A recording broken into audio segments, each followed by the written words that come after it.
Welcome to Anishi lifestyle. আশা করছি তোমরা সকলে খুব ভালো আছো। আর এখন দেখো আকাশটা কত পরিষ্কার, দুপুর বলে কিন্তু মনেই হচ্ছে না। আর আমি চলে যাব সোজা নিচে। আর এখানে দেখো আমরা সকলেই তৈরি হয়ে গিয়েছি ভাইফোঁটা দেওয়ার জন্য। প্রথমে কিন্তু বড়দি ভাই আমার হাজব্যান্ডকে ফোঁটা দিচ্ছিল। আর বড় জিজুর কর্মসূত্রে যেহেতু বড়দি ভাই কলকাতাতেই থাকে, তাই কিন্তু আমার হাজব্যান্ড বলো বা আমার ভাসুর মানে দাদা ভাইকে সবসময় কিন্তু কাছে পায় না। এই বছর আমার হাজব্যান্ড এসেছিল আমাকে নিয়ে যাওয়ার জন্য, তাই আমরা বদ্দি ভাইয়ের বাড়িতে আসাতে তাই ফোঁটাটা কিন্তু দেওয়া হয়ে গেল ফাইনালি। যাই হোক, এখানে কিন্তু ফোঁটা দেওয়া প্রায় শেষ। আর এদিকে কিন্তু বদ্দি ভাই আশীর্বাদ করে কি তোমরা শুনতেই পারবে।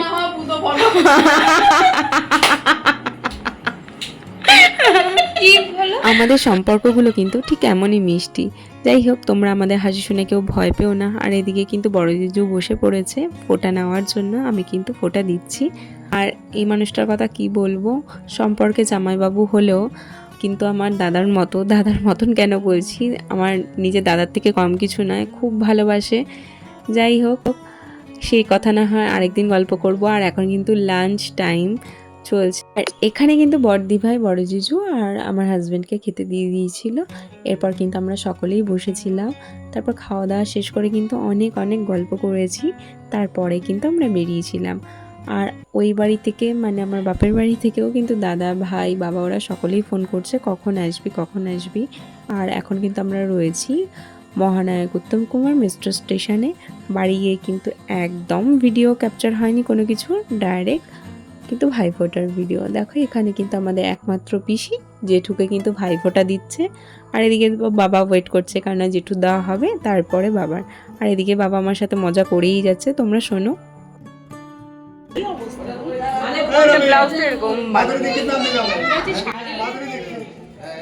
ঠিক আছে তো, ঠিক করেছে তো। আমার বাবা কিন্তু সারাক্ষণ এমন মজা করে সবার সাথে, ছোট বড়। আর এদিকে পিসিকে হাত জোর করে বলছে চোখে কাজল পড়বে না। আর এদিকে পিসি কিন্তু মজা করে বলছে হ্যাঁ চোখে কাজল পরানো একটা নিয়ম আছে। জেঠু বলছে আমাদের আছে। দেখো তোমরা, কিন্তু বাবা চোখে কাজল পরলো আর ফোঁটাটাও নিল। আর এখানে হচ্ছে আমাদের ডডো সোনা, জেঠুকে ফোঁটা দিচ্ছে। যেহেতু দাদু হয় দাদা, তার জন্য ও বলছে আমিও ফোঁটা দেবো, তাই জেঠুকে পুরো চন্দন দিয়ে সাজাচ্ছে। কিন্তু ফোঁটাটা দিল।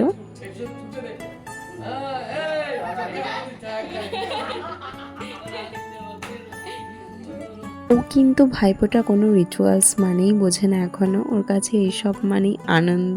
তাই যেটুকু আনন্দ করেই কিন্তু যেমন বলেছে ছোটদা সেরকমভাবেই আর কি কাজলের ফোঁটাটা দিয়েছে। আর এখন বাবার পালা। আর ও কিন্তু আমার বাবাকে ভীষণ ভালোবাসে। আর দেখো সমস্ত কিন্তু একাই করছে পাকা বুড়িটা।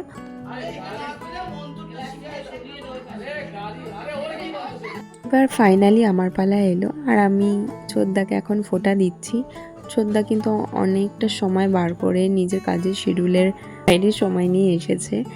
তো যাই হোক, এটা কিন্তু আমাদের কাছে অনেক, তাই আমরা দুবোনেই একটু তাড়াতাড়ি করছিলাম, তাই দিদি আমাকে ধরেছিল। আর এদিকে দেখো ছোটদা কিন্তু ফোঁটা নিয়ে আমাকে একটা খুব সুন্দর শাড়ি গিফট করেছিল। আর ছোটদা খুব মিষ্টি খেতে ভালোবাসে, তাই আমি কিন্তু মিষ্টিটা হাতে দিই। আর এদিকে দেখো দাদা ভাইও এসেছিল আবার বাংলাদেশের থেকে। এই হচ্ছে দাদা ভাইকে আগে ফোঁটা দিচ্ছে, দাদা ওয়েট করছে। এরপর কিন্তু আমি দাদা ভাইকে ফোঁটা দিই আর দাদাকেও কিন্তু ফোঁটাটা দিয়ে দিই। কেননা এই করে করে কিন্তু আমাদের অনেকগুলো দাদা ভাই রয়েছে, তাদেরকে সকলকে দিতে হবে, তাই একটু তাড়াতাড়ি করতে হচ্ছিল। আর দাদা ভাইও কিন্তু আমার জন্য বাংলাদেশ থেকে খুব সুন্দর একটা 3 পিস সেট নিয়ে আসে। যাই হোক, কখনো একদিন তোমাদের সাথে শেয়ার করব ঠিকই। আর এখানে এখন দাদাকে কিন্তু আমি ফোঁটা দিয়ে নিচ্ছি। আর ও কিন্তু অনেক মজার মজার কথা বলছিল।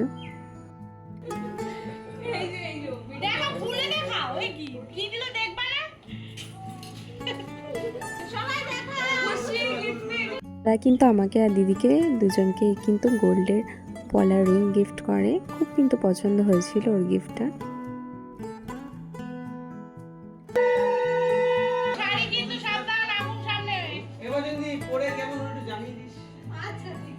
দোকানদারকে জানাবে।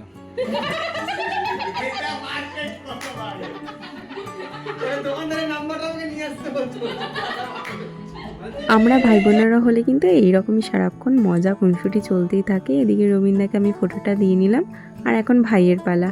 ভাই কিন্তু ফোঁটা নেওয়ার আগে থাকতেই বলছিল মন্ত্র কিন্তু ভুলে যাস না, ঠিকঠাক করে কিন্তু বলিস। তো যাই হোক, ও তো সারাক্ষণ এমন করতেই থাকে। আর এদিকে দেখো ওরকে কিন্তু আমার ধান-ধূপ দিয়ে আশীর্বাদ করা হয়ে গেল। আর আশীর্বাদে কিন্তু আমি বলছিলাম ভালো একটা বউ পাওয়ার জন্য।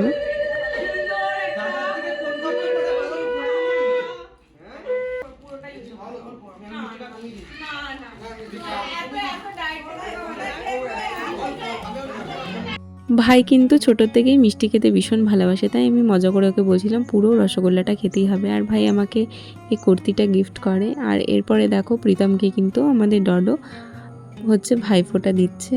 ও যা জানে যা দেখছে তাই কিন্তু করছে আমাদের সকলকে ফলো করে। আর এদিকে প্রীতম হচ্ছে ডডোকে একটা সুন্দর গিফট দিয়েছে। এরপরে কিন্তু আমি তাপসদাকে ভাইফোঁটাটা দিয়েছি। তাপসদা হচ্ছে আমার দিদির বর, আমি কিন্তু ছোট থেকেই দাদা বলেই জানি। আর তাপসদাও কিন্তু আমাকে বোন হিসেবে ভীষণ ভালোবাসে। আর এদিকে কিন্তু লাস্টে আমার হাজব্যান্ডের পালা। দিদি এইবার কিন্তু আমার হাজব্যান্ডকে ভাইফোঁটা দিয়েছে, ওকে ভাই বলেই ডাকে। আর এদিকে কিন্তু আমরা সবাই খাওয়া দাওয়া করে রেডি হয়ে ফাইনালি এত রাত্রে রেডি হয়ে যাচ্ছি বারাসাতে ঠাকুর দেখতে। জানি না কটা ঠাকুর থাকবে। তার আগে কিন্তু আমাদের বাড়ির সামনে যেই কালী পুজোটা হচ্ছে সেই প্যান্ডেলটা কিন্তু তোমাদেরকে একটু দেখিয়ে দিলাম। এরপর রাস্তায় যেতে যেতে যা প্যান্ডেল পড়বে সেগুলোই কিন্তু আমরা দেখব। আর এখানে দেখো প্রথমেই কিন্তু এই প্যান্ডেলটা দেখা মিলল। যাই হোক, এটা কিন্তু একটা জাঙ্গাল থিমের মতন ছিল। এরপরে করেছিল এটা কলকাতার থিম। কলকাতার যা যা ইমোশন আছে এই প্যান্ডেলটার ভেতরে কিন্তু সমস্ত কিছু ছিল। চা, বিভিন্ন জায়গা, কফি হাউস থেকে শুরু করে টানা রিস্কা, সমস্ত কিছু। আর দেখো এর কারুকার্যগুলো কত সুন্দর।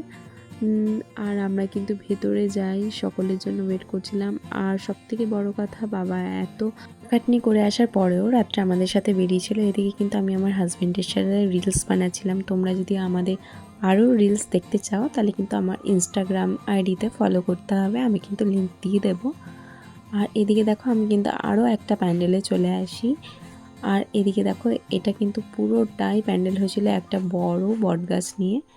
আর এখানে দেখো আমরা কিন্তু চলে এসেছিলাম ডিজনিল্যান্ডে, যেটা কলকাতায় আগের বছরে দুর্গাপুজো প্যান্ডেলের থিম হয়েছিল। এখানে কিন্তু মা কালীর রূপটা কত সুন্দর লাগছে। আর এদিকে কিন্তু চৌমাথায় চলে আসি, সেখানে কিন্তু প্যান্ডেলটা পুরোটাই বন্ধ হয়ে গিয়েছিল। আর এদিকে দেখো ডডো আর প্রীতম দুজনে মিলে কিন্তু মিকি মাউসে উঠে লাফালাফি করা শুরু করে দেয়।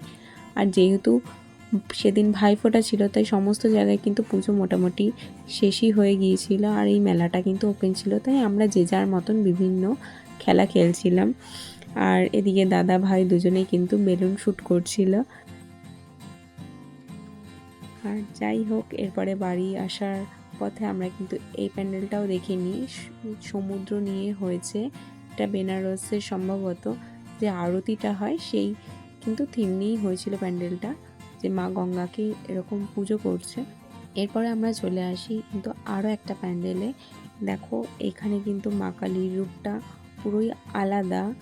আমি জানি না এটা মা কালী কীরকম বিগ্রহ, তোমরা কেউ জানলে কমেন্টে অবশ্যই জানিও। আর এখনও অবধি যদি আমার ভিডিওটা তোমাদের ভালো লাগে প্লিজ একটা লাইক করে দিও।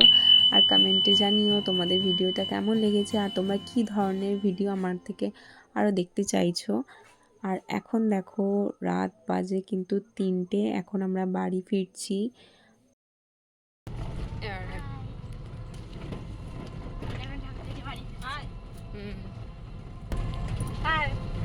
সাড়ে 3টের সময় বাড়িতে আসার পরেও ঠাকুর দেখার এখনও স্বাদ মেটেনি, তাই আমরা কিন্তু আবারও আমাদের পাড়ায় আরেকটা ঠাকুর দেখতে চলে এসেছিলাম। আর দেখো যে পাড়ার মধ্যে যে এত সুন্দর একটা প্যান্ডেল হয়েছে আমরা জানতামই না কেউ, যাই হোক পাখি বলল। আর এদিকে দেখো এই প্যান্ডেলটা কিন্তু পুরো ফোম দিয়ে হয়েছিল, তারপরে রং করা হয়েছে, কত সুন্দর লাগছে। যাই হোক, আমরা কিন্তু এখানেও ফাঁকা প্যান্ডেল বলে রিলস বানাই। আর তোমাদের ভিডিওটা ভালো লাগলে লাইক করো। দেখা হচ্ছে অন্য কোনো ব্লগে। টাটা।